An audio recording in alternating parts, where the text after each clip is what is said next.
What's up mga kaswabe? Ito po ang aming accommodation dito sa Haifa, Saudi Arabia. Dito po kami natutulog mga kaswabe. Meron din po kami diyang basketball court. Oh, tignan nyo, meron na naglaro ng mga tropa nating OFW dyan. Po ang libangan namin dito. Alam nyo naman, ang Pilipino hilig talaga ang basketball ng mga kaswabe. So ayan na nga, hanggang dito meron pa rin court.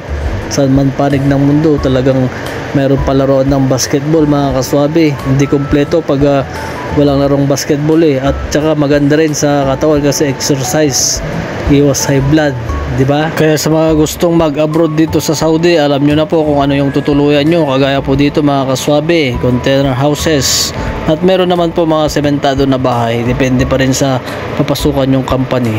Ito palang accommodation namin ay libre na ng tubig, kuryente. Sa amin lang po yung pagkain mga kaswabe. Ganito po kami nito. Okay na rin kahit papaano, tiis-tiis na lang dahil mas malaki naman konti ang sahod dito kaysa sa Pilipinas, diba? Kaya nga po tayo nag-abroad, diba? Alright mga kaswabe, dito sa Haifa, Saudi ay bulubundukin na lugar. So makikita yung view dyan, oh, puros bulubundukin na lugar. Pero magaganda yung bundok dito mga kaswabe. Halos na libot na namin yung mga bundok dito ng Jisan, Saudi Arabia. Ang gaganda talaga.